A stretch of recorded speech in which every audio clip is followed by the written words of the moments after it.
আমার প্রত্যেকটা ফ্যাকাল্টি এত বেশি অনুপ্রেরণা দিয়েছে পুরোটা টাইম যে পড়াশোনাকে আসলে পড়াশোনা মনে হয় নাই। হ্যাঁ, আমার মা নেই, উনি গত 2 বছর আগে চলে গেছেন আমাদের ছেড়ে।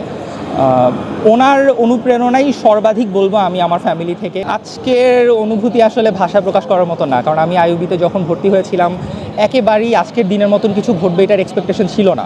সো বিয়ন্ড মাই এক্সপেকটেশন যে হয়তো আমার কিছুটা মোটিভেশন ছিল, আমার ফ্যামিলি সাপোর্ট ছিল, আর ফ্যাকাল্টিরা স্পেশালি আমার প্রত্যেকটা ফ্যাকাল্টি এত বেশি অনুপ্রেরণা দিয়েছে পুরোটা টাইম যে পড়াশোনাকে আসলে পড়াশোনা মনে হয় নাই।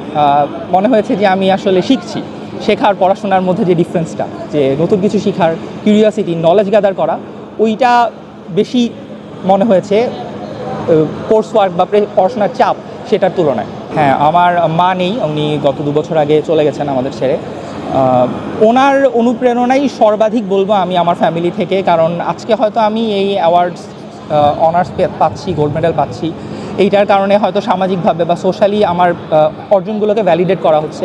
কিন্তু আমার মায়ের কাছে আমি হয়তো অলওয়েজই গোল্ড মেডেলিস্ট ছিলাম, উনি আমাকে অলওয়েজই এভাবেই ট্রিট করতেন। এবং এই যে মোটিভেশনটা, এই যে বিলিফটা, ওনার কনস্ট্যান্ট বিলিফ, এইটাই আজকে এই পর্যন্ত আমাকে আসতে হেল্প করেছে।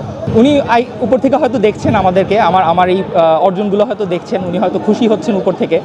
আর ওনার জন্য অনেক অনেক দোয়া, কারণ উনি সারা জীবন আমার জন্য দোয়া, সাপোর্ট, ভালোবাসা এটা দিয়ে আমাকে বড় করেছেন। আজকে উনি থাকতে পারলে, উনি দেখতে পারলে উনি হয়তো সবচেয়ে বেশি খুশি হতেন পুরো পৃথিবীতে। আজকে উনি নেই আনফর্চুনেটলি। তো ওনার জন্যই, ওনার পুরো এই সব কিছুই ওনাকে ডেডিকেট করা।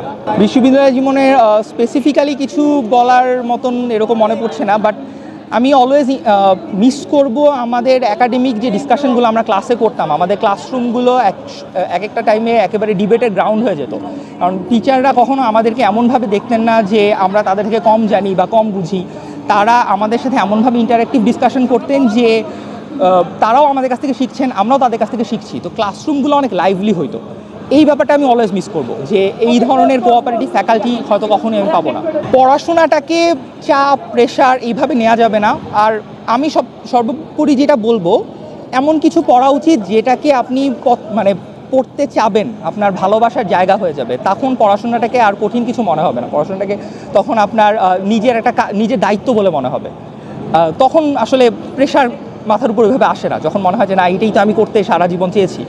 কিন্তু যদি আমরা বাধ্য হয়ে কোনো কিছু করি, এমন কোনো কাজ করা লাগে যেটা আমি হয়তো চাইনি, সোসাইটির প্রেশারে, প্যারেন্টসের প্রেশারে করতে হচ্ছে, তাহলে সবসময় পড়াশোনার প্রেশারই রয়ে যায়, ওইটা আর কখনো লার্নিং এক্সপিরিয়েন্সে কনভার্ট হয় না। বিশ্ববিদ্যালয়ের উদ্দেশ্যে আমি আমার বিশ্ববিদ্যালয়ের প্রতি সবসময় কৃতজ্ঞ। আমার বিশ্ববিদ্যালয়ের যে খুবই লিবারেল একটা স্কলারশিপ পলিসি ছিল, এই কারণে আমার পড়াশোনাটা শেষ করতে পেরেছি ফুল মেরিট বেসড স্কলারশিপ পুরোটা টাইম ধরে রাখার মাধ্যমে। তো আইইউবির স্কলারশিপটা আসলে আমার মতন অনেক স্টুডেন্টকেই, যারা মেরিট বেস স্কলারশিপের জন্য ট্রাই করতে পারে, চেষ্টা করতে পারে, তাদের পড়াশোনাটা অনেক সহজ করে দেয় ফ্যামিলির ফাইন্যান্সিয়াল বার্ডেন কমানোর মাধ্যমে।